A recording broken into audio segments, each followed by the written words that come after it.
Major headline from the White House. History made as North Korea's one-time spy master traveled to the White House today carrying a letter from Kim Jong Un, a little more than a week after President Trump canceled the summit. But when they emerged from the White House an hour and 20 minutes later, the president telling reporters they were going to Singapore. The summit was on.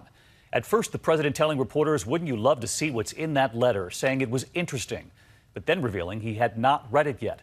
Tonight, these new images just coming in, the president holding the envelope. And this evening, we've learned that the president has now read the letter. We also have learned who was in the Oval Office as this historic meeting unfolded. ABC's chief White House correspondent Jonathan Karl leading us off. They sure didn't look like bitter enemies when they emerged from their Oval Office meeting. This was supposed to be just a letter delivery. Kim Jong Un's right-hand man delivering a message from the North Korean dictator. But it turned into something more. I think it's a getting to know you meeting plus. For one, news. The big summit is happening after all. We're going to be June 12th. We'll be in Singapore. Until last week, North Korea's former spy chief and Kim Jong Un's most feared enforcer was not allowed to set foot in the United States, officially sanctioned and banned. But this afternoon, Kim Yong-chol and his small entourage arrived at the White House in a black SUV. Mr. Kim and his translator were quickly ushered in by Chief of Staff John Kelly. The other North Koreans not allowed in. There was no sign of the letter, but he did have it with him, and White House officials say it was tested for poisons before given to the president.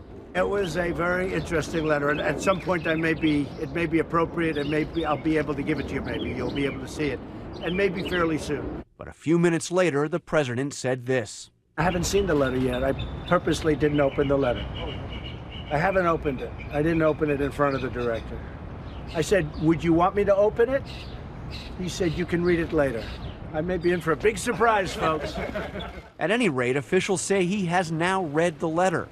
With the summit now officially back on, and the president flashing his signature thumbs up as he bid farewell to the North Koreans, he is trying to lower expectations, at least a little. It'll be a beginning. I don't say, and I've never said it happens in one meeting. You're talking about years of hostility, years of problems, years of really hatred between so many different nations.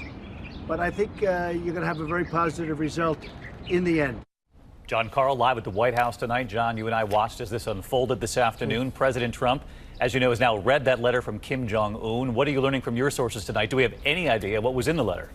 Well, the White House has just released photos of the president taking delivery of the letter inside the Oval Office. As you can see, it is in a oversized envelope. The White House won't say much about what is in the letter, just that the president read it after he said goodbye to Mr. Kim, and that it contained a positive message that clears the way, David, for that summit in Singapore on June 12th. All right, John, I'll meet you there. In the meantime, we do have one more question on this tonight, because this meeting lasted far longer than anyone expected, even the president. There were immediate questions when it was lasting this long, 8 days after the president canceled it. How was it going? So let's get right to ABC's chief global affairs correspondent, Martha Raddatz. And Martha, let's remind everyone at home what the president said just a week ago. Let's listen.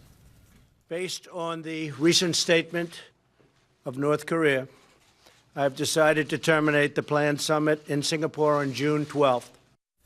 Incredible, Martha. That was just 8 days ago. Today, you and I were on the air. We heard the president asked about this, about canceling the summit, about those high tensions, and he said, "We're totally over that." Yeah, David, it's clear that the president really wants this summit to go ahead, even though there may not be any grand results as far as promises to denuclearize. The president made a point of saying the Singapore summit will be the beginning of a process which could involve a series of meetings in the future. In fact, David, President Trump used the word process 9 times in his impromptu press conference today. He said he told the North Koreans we can go fast or we can go slowly. But, David, it looks at this point anyway like it will be the latter, and that slower process will make the North Koreans happy as well, David. Yeah, 9 times he made that point clear. Martha, thank you. Hi, everyone. George Stephanopoulos here. Thanks for checking out the ABC News YouTube channel. If you'd like to get more videos, show highlights, and watch live event coverage, click on the right over here to subscribe to our channel. And don't forget to download the ABC News app for breaking news alerts. Thanks for watching.